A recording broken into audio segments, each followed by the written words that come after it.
like, phew, phew, 2 cop cars just like block the exits.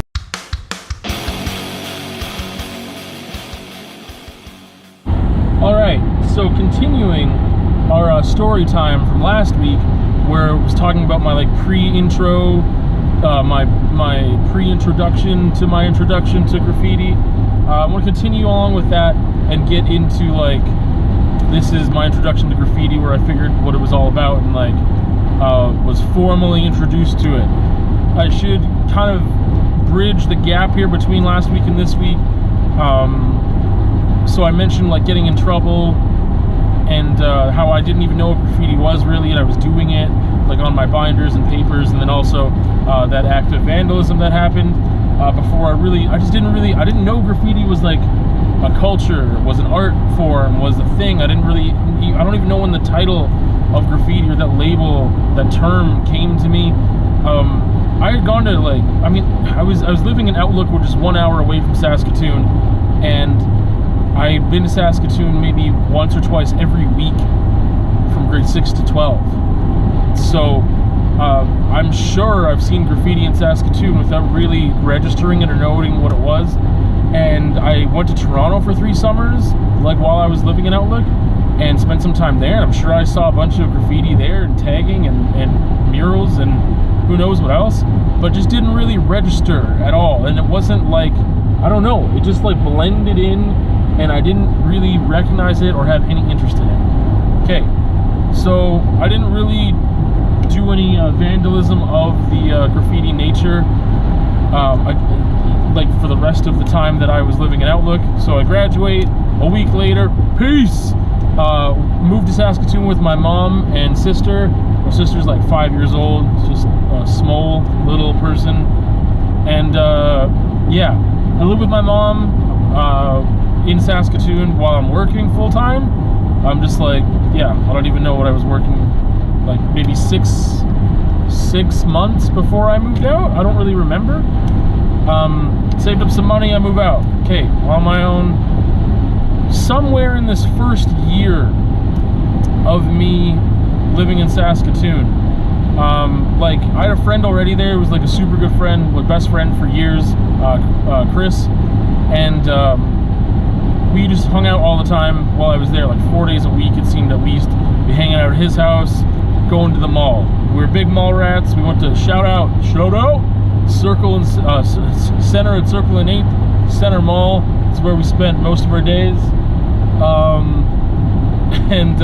Yeah, we just hang out. We like eventually got to meet other mall rats and people who hung out there. Most of those kids were in school though. We took a year off. We were like working and some other stuff. And at one point, Chris called me up and was like, "Yo, we're going to Walter Murray tomorrow, and we're gonna enroll in high school. We're gonna upgrade." And I was like, "Okay, that's a whole other story."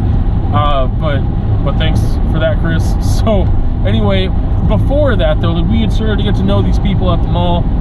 Most of them went to Walter Murray. It was one of the closer high schools, not the closest, but one of the closer high schools to that mall.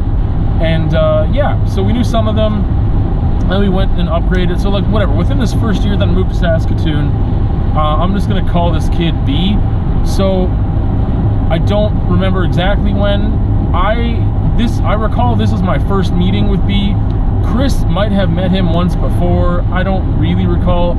He was adjacent to people we knew though, and we knew like he was in this big circle of friends and acquaintances that we ended up meeting and getting to know. So he wasn't like a complete stranger. But anyway, so I remember that we were in the food court. Chris and I were in the food court. B was in the food court, and you know those like insurance, like for your vehicle insurance, there's like a little white card or whatever. It has like information, or I guess your pink slips and stuff. They give you like this little plastic like foldy thing. Anyway, I remember that B pulled this thing out because he had to go take the bus, and he had his bus pass in there, and I don't remember what color it was, but I think it was gold. It was with gold paint marker, just AAD, on this little like insurance foldy thingy. I didn't even know what it said at the time, but he like pulled it out, was like, whoa, what's that? Like, it was just super cool looking. And I was like, what is that? And he was like, oh, it's AAD, it's Art After Dark. And I was like, wow, like, I don't know, I just blew my mind. And I mean, I was like 18 at this time, and just like, whoa. I was like, what's that? Like, what's Art After Dark? He was like, oh, it's like my crew, like, I'm in this like graffiti crew or whatever. And he explained it to me. I don't remember how much he explained that day, because like I said, he was gonna go catch a bus somewhere. And I just don't remember. I don't remember the rest of it, like when we hung out again, when I like saw this kid again by accident. It's not like we exchanged numbers or something. But I just remember that it was really stuck with me as like one of the coolest things I've ever seen at that time, or like heard of. Just it was like really sick hand styles. Like, one thing I can say about B is that he's got some like good hand styles for tagging, and yeah, do some pieces and throwies too and stuff. Anyway, but just the AAD, I think it was a one-liner too, and just in this gold paint marker, it just really stood out against this like navy blue like plastic thing. Oh, it was just the coolest thing. And just thinking about it gets me all jazzed up again. I just remember what that felt like. But Art After Dark, and I was like, that's super cool. Like, I love that. And but yeah, he explained things a little bit to me, and then like I said, I don't remember how that interaction led to the next interaction, to the next interaction. But yeah, like I said, this group of people was a couple years younger than Chris and I. And B was a couple years younger, and he ended up being like my mentor. Took me under his wing and showed me the ropes of what graffiti was, and I guess graffiti to him.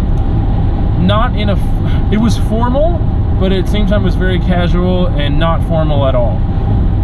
Because some things, it's not like he's like, this is what graffiti is. It wasn't academic, right? It wasn't academic. It wasn't about the art form. It was about tagging. So some other time, I don't know in what segment it would be, but we could talk about what graffiti is, and playing the game of graffiti, as one person put it. Pat put it in this documentary that I made, that he would consider like if you're putting up stickers, if you're doing characters, that's all graffiti because you're playing the game. So anyway, but let's just say that B played the game. So stickers, tagging. He didn't really do characters that much, but anyway, so he was in this crew. It wasn't like he didn't start this crew, but he was in this crew, and he just started talking to me about it, whatever. Like I said, I don't remember all those interactions that led to it, but he was a mentor in the fact that he was the only person I knew that was into this stuff, and I had no idea what this was before then. This whole culture, it just like was like this perfect time for me too. It was exciting. Like, I just moved to Saskatoon within that year, and it was just like I was already having a blast, just like living on my own and like working, having a little bit of money. I didn't really, again, for the first little bit, I didn't know what I was doing with my life. Like before that, I had known, like, I think I want to be a teacher one day, but didn't really think like, how do I enroll in university? I think the guidance counselors at the high school did a really poor job, because I'm like, I didn't even know where to start. I didn't have anything, like nothing. So I just wasn't even thinking about it. I was very focused on my, it's funny because how much we've talked about anxiety through through the vlogging and stuff, but I had no like sense of future plans or things like that. Anyway, then Chris called me up and, like I said, was like, hey, we're gonna go upgrade, we gotta go sign up. And I was like, okay. And yeah, so anyway, but yeah, this was how it was just an exciting time with music and shows and tons of different things going on, living in Saskatoon and what I was exposed to and what I was doing. So yeah, it was just super exciting. And like I said, the training, like the learning I did was sometimes formal and sometimes very casual, and it was, yeah, that's, I'm trying to think of where did we start. I don't know what the next interaction was like, but we started hanging out a bunch. Just started hanging out alone, away from the group, whatever. At some point, he like invited me out with him. I'm sure that I was very paranoid for a bit too. I know that when we started going out tagging, I was living back home with my mom for a bit while I was upgrading. I'd moved back home for like, I don't even know, just a couple months while I was upgrading classes, and then I ended up moving out while I was still upgrading. So anyway, but I was pretty paranoid, and yeah, so you know, we had like markers. He showed me how to make a mop out of like shoe polish and like house paint, and we had spray paint and like oil pastels and stickers and all this stuff. So he introduced me to all these mediums for graffiti slash vandalism, I should say, because again, we'll talk about what I define as graffiti. We talked about it a little bit last time, but yeah, basically using graffiti to vandalize, all these tools, all these mediums. He introduced me to in a more formal sense of like, hey, this is what you do there, whatever. He also, if I ever talk about racking, which is just like stealing your paint and stuff, I've never shoplifted. Some other time we could probably talk about my thievery in the past, because I had stolen things in my youth, but I never shoplifted. I was way too paranoid to do that. Rather, I stole from people that I knew or strangers, but not in like, I would never steal from a store. Anyway, but B he racked stuff all the time, whether it was clothes or whether it was paint, stuff like that. So he kind of tried to show me that stuff too, but I was like, nah, like I was too paranoid for that. Did not get into that game at all. So I remember I used to buy my paint Tremclad, Walmart. That's what I ended up using for a while because it was cheap, but it was also good. It wasn't runny like Krylon. We weren't using like Montana paint. Like, I had never tagged with Montana paint. That would be amazing. The fact that I have money and an access to buy that paint now, it's like, man, I wish I had money when I was tagging. Like, I could have used some good paint. Like, that would have been sick. Which I'm sure people like my mom would love to hear right now. But anyway, the temptation is still there every once in a while. Like, talking about it now, I get excited and I'm like, man, that'd be so cool. Anyway, neither here nor there. So yeah, he showed me all these mediums. He took me out a couple times with him alone, or with like there was another person that we ended up going out with that was like a good friend of his, and like, yeah, we kind of just started doing it. You know, like, especially after I was done upgrading and I was like working full time. But I mean, we could just go out, like, and I was young, right? Like, I was young, I could stay out all night and then go to work, or I could just like, we just found like some of the stuff he already knew going in because he had been tagging for a bit, and then, you know, other things. I think like just with amount that we went out together, we both figured some things out, but a lot of it was him teaching me stuff. I was like, man, like, why would you want to go tagging on a weekend? Don't do that. There's more, like, people are out later, which means cops are out later, bars closed, like, people, like, whatever. Like, if you're gonna go tagging, like, you want to go on like a weeknight, go like 2 to 6 a.m. or like even 2 to 5 a.m. or 1 to 5 a.m. or something like that. Those are like prime times, because whatever, things like that happened with experience, and also his experience, and then passing that knowledge on to me. Passed on a lot of knowledge to me. We haven't gotten to the part where he's kind of like I haven't talked to this kid for a long time, but not the best person, not the most loyal person, kind of, I don't know what to call him, just kind of a POS. So and I had seen that happen with other people, but it wasn't something that affected me at the time. Anyway, that'll play into the story maybe later, or whatever. So he was in this one crew, but like, I was like so new. I was such a noob. If I use the term toy, that would suffice to say, like, I just had like this crappy style, bad hand styles. Like, I had tried to like work out like this cool name, and I was like, the first name that I ever used was Sneak, S-N-E-E-K, and I thought it was so cool, and I had it all like connected. Like, I don't know how to explain it without showing you. Oh, it was gross. I can only remember like 2 different styles that they used, but one style that I used, the S was like a 5, and then it was like a capital N that extended from like the curve of the 5, and then the E's were 3s, and then there was like this horrible K. Anyway, it was horrible. It was really bad. So for obvious reasons, he did not invite me to be a part of AAD. Like, I was not ready for that at all, and he didn't like do any of that. But him and then another person we were going out with, and I was like, I want to start a crew, and I was just like, I'm gonna call it Chemical Crew, which is KMKLKRU, which in retrospect, I realized there's 3 K's in that. I had never thought about that until right now. I just thought it was real cool to just, because you want to shorten it, you want to like a short form of your crew name, and I just like Chemical Crew, KMKLKRU, because that's the cool thing to do, I guess.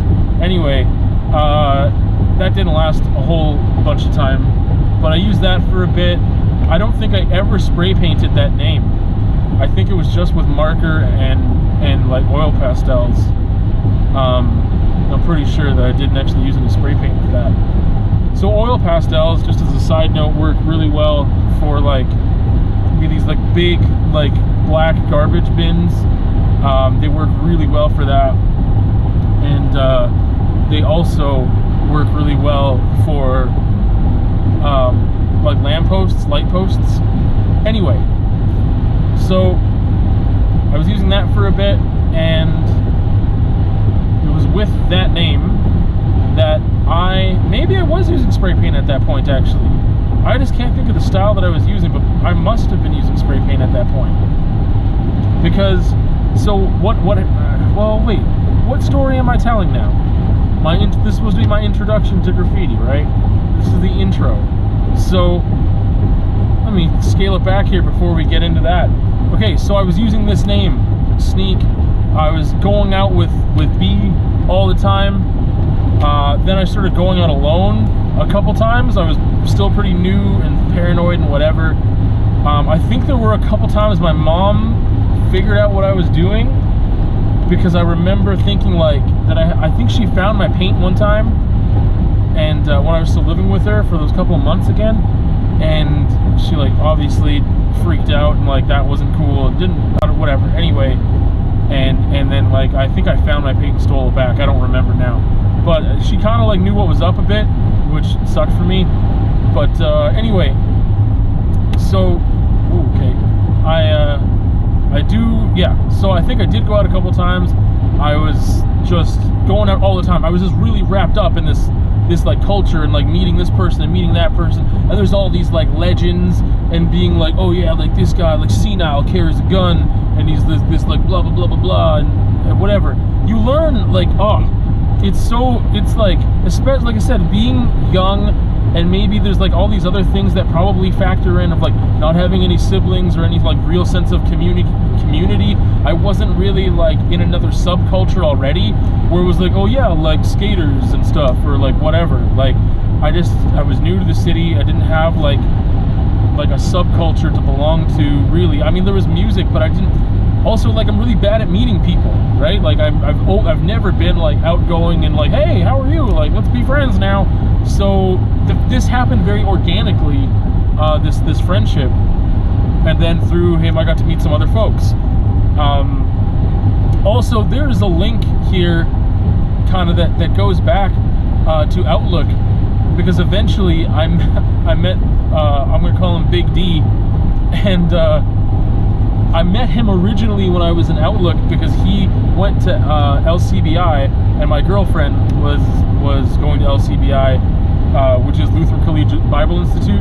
It's like a boarding school kind of, where like some kids went there because it was Lutheran, some kids went there because it was private, and then a whole bunch of kids went there because they got kicked out of other schools from like other towns, like from Saskatoon. So anyway, Big D, I met him in Outlook a little bit, and he was like a super cool dude. And then like years later, when in Saskatoon, I like met him again. I was like, yo, and then I didn't realize like he was tagging and he was into graffiti and stuff. Anyway, so that's something I might mention later too, which I'm sure I will. But yeah, so I just figured out how I'm gonna end this story. Okay, so because this is all my introduction to it, and I was just like super, just like being in this like community, in this culture, hearing these stories. Like you hear about people without ever meeting these people. They're like these legends. There's like, oh yeah, man, like this guy did this thing and that guy did that thing, and you can see the evidence of these things. They're not always just tall tales, right? It's like, I remember like there was some crazy stuff, and I'd see Weasel and like never met the guy. Later on, you know, you meet people's like real names, and then now it's funny because I have some of those people on social media who probably have no freaking idea who I am, but I know parts of them and what they've done and their aliases and stuff, which is interesting. Just for like some of those names that I ended up learning were really big names, not just in like Saskatoon graffiti communities, but their reach has gone out further Canada-wide through trains, freightophiles. But you just learn all this stuff. Speaking about trains, that is one thing that I have never done. I never went and tagged trains. This is a whole other thing. I won't get into the technicalities of all of it, but it wasn't a very safe space. There was more than one train yard, but the one that was in Sutherland was like, it was really sketchy to me anyway. Like I was always ultra paranoid when I was doing these things, especially after a while. And like I think he tried out a train a couple times. I think one time I might have went with him and was just too paranoid. I was like, oh, like I want to go. I think I did go once where he was doing something, and I was just like keeping 6 because I was just like, man, like that's, I don't know, I just like felt too paranoid. I was too exposed. There's too much open area behind you and around you, and it was super dark, and it was just like not my scene.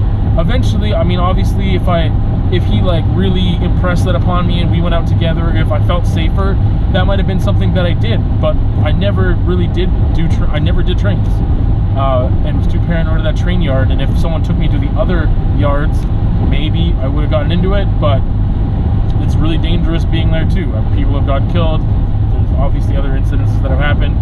So I'm just wrapped up into this world, and I'm loving it. Like all the stuff, there's a sense of community. I've got friends. I'm going out doing this stuff, and it was really fun. I was scratching this artistic itch that I didn't know I had as well. I'll mention this in another story about how I got introduced to art, because this is a huge overlap. In high school though, I'm just gonna throw it out there, my high school art teacher sucked. We did still lifes and grid portraits. I was in art from grades like 7 to 12. That's like what we did. I didn't take band, so I took art. Small school, not a lot of option courses. Wasn't engaging at all. So I didn't know I liked visual art in any capacity until I started doing graffiti. But when I started doing graffiti, because while I was vandalizing stuff and tagging stuff, I was practicing stuff on paper too. I tried like piecing and trying to do this and work like creating like complicated letter structures, or just like doing stuff with letters. And I found it to be more artistic but I still didn't even think of it as art at that point. In the first like year or whatever I was doing it, I really didn't think of it as art. Probably for a couple years I didn't think of it as art. It was a very separate thing for a while, because I was not coloring my pieces. I didn't really have a black book.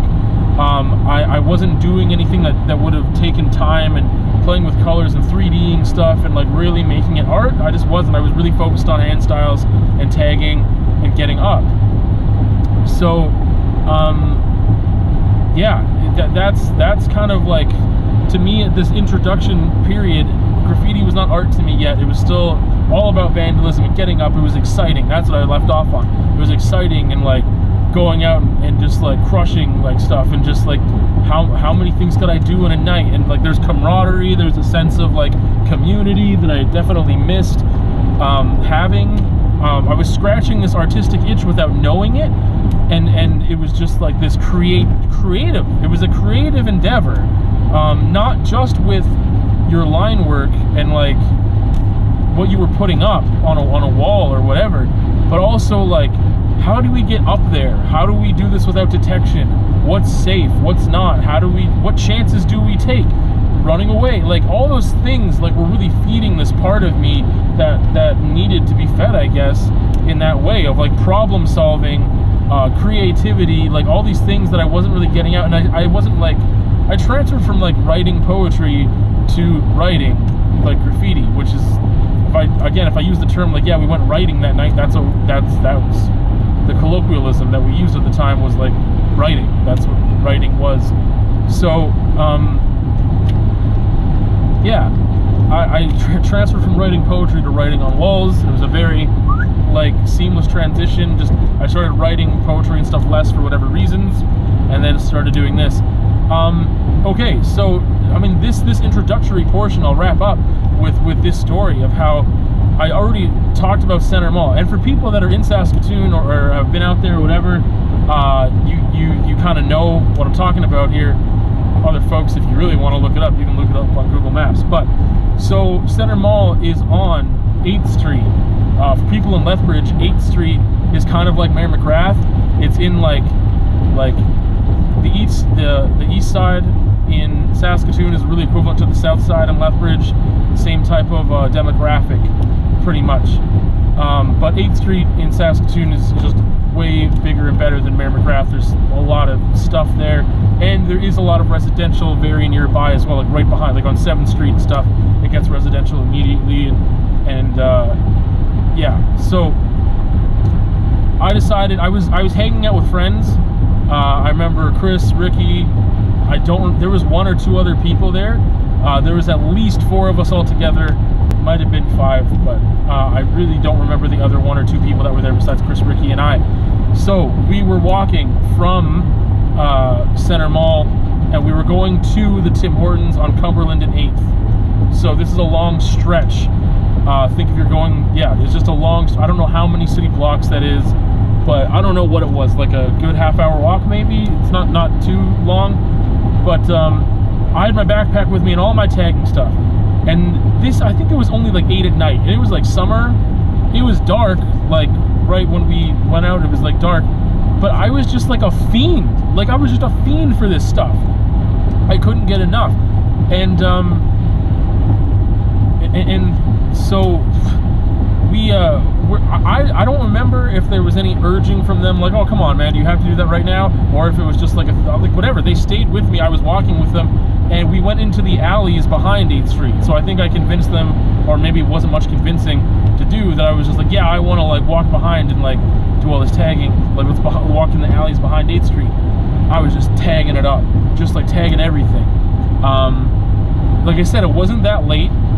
I don't remember if it was a weekend or not, but it wasn't that late, and it was like summer, and it's on like this crazy busy street in the alley of that. So it's behind this crazy populated area, a lot of traffic, foot traffic, vehicles, whatever, and we're going like behind all these businesses to Tim Hortons, is where we're gonna go hang out.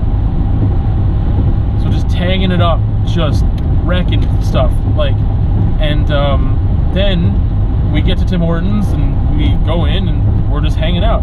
I don't remember how long we were there for, but we were there. I don't think we were there a terrible amount of time, but we were probably there for at least a half an hour or so, I think. And then, so there's 2 exits and entrances to this Tim Hortons, and then what I recall from my memory is like 2 cop cars just like block the exits, and I was like, no, and I was like, what like, no, and I was like freaking out. Like I had never been arrested before.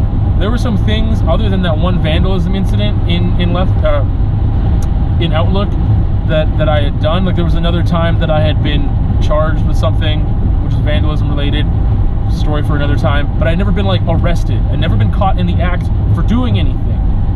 So I'd gotten in trouble before in Outlook, of all places, not in Saskatoon. I was an adult now, I was 18, and I was just like, and this was like, this super anxiety, like, bleh, not fun.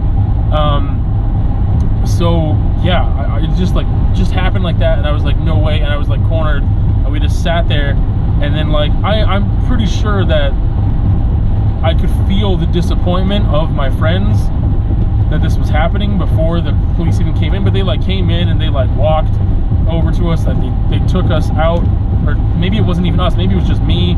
I had my bag, they searched my bag, they saw all this stuff, and said basically that someone had like called them, because they were like following us, I guess. Like, I didn't notice anyone following us. It must have been from a long distance, and then obviously with a cell phone, here we go, you know. But and they had called them, and then yeah, like, had we kept moving, had we not been at Tim Hortons that long, maybe it wouldn't have happened. I don't know. But yeah, that was my first arrest, and the first time as an adult that I got busted for vandalism with, I mean, using graffiti to vandalize stuff. And it sucked. I went to underground cells, like commonly known as the drunk tank. But I mean, like, if you're caught for something at a certain time of day, then you just go to the police station in these underground cells underneath the police station, and you will wait for court the next morning. And that's where I was, and I think like that was like so much panic and anxiety. Like the details of it, like it's underneath, like I said, it's underneath the police station. It is in a basement. It's cold. It's like a lot of cement. You get like a rubber mat that's like a centimeter thick to sleep on, and then it's just like the cold floor. There is like a little toilet in your cell. I think I was in a cell alone. You get a sheet, just a single sheet. So it was freezing. I couldn't sleep. There's people in there hollering and just like getting just rowdy, and just like super drunk people just screaming and yelling and freaking out. I was so scared and just like didn't know what was gonna happen. It really freaked me out. It was not cool at all. Yeah, it was not a fan. So in the morning, that's the thing, they feed you McDonald's in the morning, so you get like a McDonald's breakfast, and then they round everyone up, and they take they put you in a van, all the people that are going to court, and then you get shoved into this van, and then a couple blocks away there's the courthouse, and you get put into there, and then you wait and you wait and you wait and you wait in these back rooms, and then you go out and see a judge. And then fortunately for me, I was released on conditions. So let's like, you get released and you have conditions, you get charged. There's like, it's like a quick sentencing. It's not like there's a huge trial, but it's like, okay, this is what happened, this is what you did, okay, this is we're gonna release you because you're not a threat, and you got probation, or maybe there was sentencing some other time. I honestly don't remember this process. It's been a long time, thankfully, that this happened, but it happened a bunch in succession anyway. So yeah, that's kind of that process, which is a little more than just the introduction to graffiti for me. But I guess the big takeaway too is that at first graffiti was vandalism to me. That is, I didn't separate the two. I had no idea that they were different things. I didn't think of them as different things. I thought doing graffiti was doing vandalism, which is what most people think. But I was super excited and hyped up to be in this like community, this culture, to be like a part of things, to hear all these stories, to just go out like crushing stuff and just like just bombing. And it was just fun, and I was super caught up in it, and I was so caught up in it that like I made some dumb choices, not even just the dumb choice of doing it, but dumb choices like, why did I go out that like at that time on that day and do all this stuff in that proximity? Like, if you're gonna go and hit some stuff up 8th Street, like do it like way later, and like don't drag your friends with you either, and then don't go sit at a Tim Hortons for a while, like, which is funny because the association of cops and donuts, coffee and stuff. But anyway, yeah, I've actually been arrested at Tim Hortons twice, but we'll leave that other arrest for another story time. That was my introduction to graffiti, and kind of going a little bit beyond that. We'll see what I have in the next story. Will be an extension of this. The other story time will definitely be an extension of this story. My path to graffiti, and I mean that's my path to art as well. That might be just condensed into one story. There'll be a little bit of crossover, but yeah, intro to graffiti. See you on another time for another story.